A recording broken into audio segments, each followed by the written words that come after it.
텍톡. 안녕하십니까. 이번에는 세 번째 반도체 산업 쪽에 대해서 말씀을 드릴 예정입니다. 반도체 산업에서 저희가 주목해야 되는 키워드는 크게 두 가지입니다. 첫 번째는 7나노미터, 두 번째는 EUV입니다. 왜 7나노미터냐? 요즘 다들 디바이스들 많이 들고 다니시는데 다들 가볍고 근데 기능은 또 엄청나게 많이들 요구를 하죠. 그러다 보니까 부품들이 기본적으로 작아질 수밖에 없고, 그렇다 보니 얼마나 반도체를 작게 만드느냐가 굉장히 중요한 요소가 될 수밖에 없습니다. 그리고 하나 더 나가서 반도체를 작게 만든다라는 건 반도체 회사 입장에서는 동일한 크기의 웨이퍼에서 얼마나 많은 반도체를 만들 수 있느냐 얘기이기 때문에 굉장히 중요하고, 이게 7나노미터가 중요한 이유. 그리고 두 번째 EUV는 이렇게 작아지는 반도체 공정을 어떻게 생산을 할 거냐라고 했을 때 굉장히 고부가죠. 고부가 장비인 EUV를 활용을 어떻게 할 것이냐, 이 두 가지가 굉장히 관건이라고 할 수 있습니다. 그래서 오늘은 이 7나노미터와 EUV에 대해서 알아볼 텐데요. 7나노미터 공정 도입 현황에 대해서 먼저 간단하게 이야기를 해주시죠. 예, 그 반도체 파운드리 업체에서 7나노 공정이 이제 본격적으로 시작이 됐는데요. 2018년에 가장 먼저 시작한 거는 여러분들이 아시다시피 TSMC 독점 양산으로 됐는데, 2019년부터 이제 삼성전자가 본격적으로 그 EUV 라인을 가세하면서 치열한 경쟁이 시작될 것으로 전망됩니다. TSMC와 삼성전자의 싸움이라. 근데 이 두 업체는 워낙 잘 나가는 업체들이고요. 혹시 다른 업체들의 7나노미터 공정 도입 상황은 어떤가요?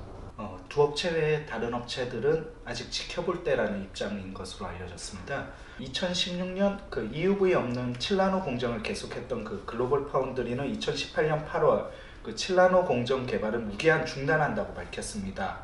그 수익성이 약해서 그렇게 중단을 한 것으로 파악이 되고요. 인텔 역시 그 2021년까지 연기를 한다고 밝혔습니다.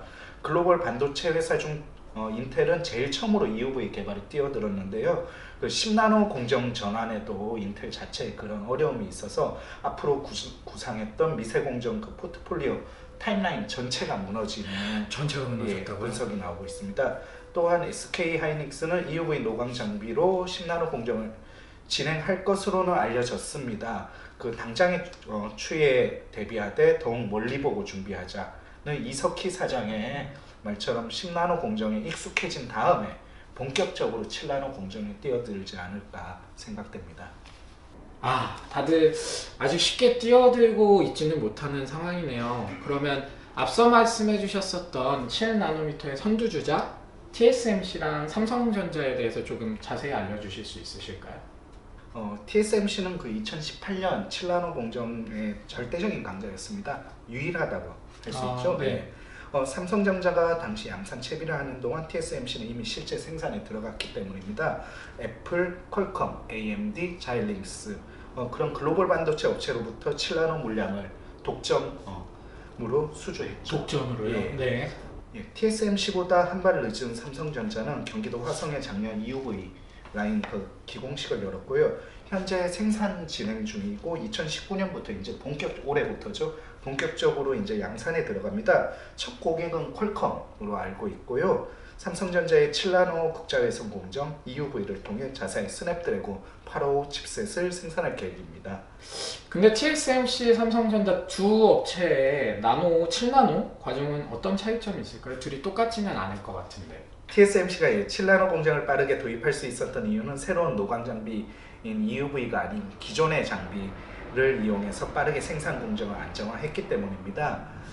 반면 삼성전자는 7나노 공정부터 EUV를 도입하기 시작했는데요.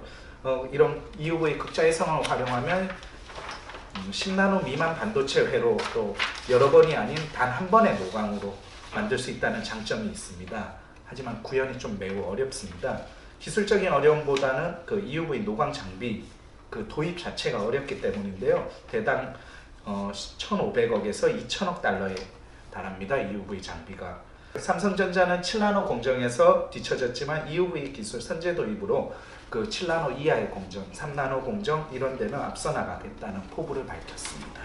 반도체 시장에 대해서 양대호 기자님께서 정리를 잘 해주셨는데요. 다시 정리를 해보면 반도체 업체들 입장에선 답변해야 할 질문이 두 가지인 것 같습니다. 첫 번째는 7나노 이하인 7나노까지 갈 것인가? 라는 질문이 하나. 그럼 그건 언제쯤 갈 것인가에 대한 의사결정이 있을 것 같고요.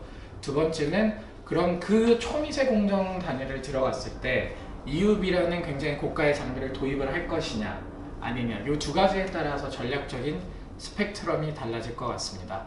아마 2019년 내에 뭐 7나노 아니면 EUV 같은 키워드들이 반도체 기사를 통해서 많이 보이게 될 건데요. 오늘 짚었던 내용들을 아시게 되면 보시게 되는 스펙트럼이 많이 넓어질 것 같습니다. 자, 그럼 다음 시간에는 요즘 또 IT 쪽을 핫하게 달고 있는 폴더블 폰에 대해서 알아보는 시간을 갖도록 하겠습니다. 자, 인사하고 마무리하시죠. 예. 하나, 둘, 셋. 감사합니다. 감사합니다.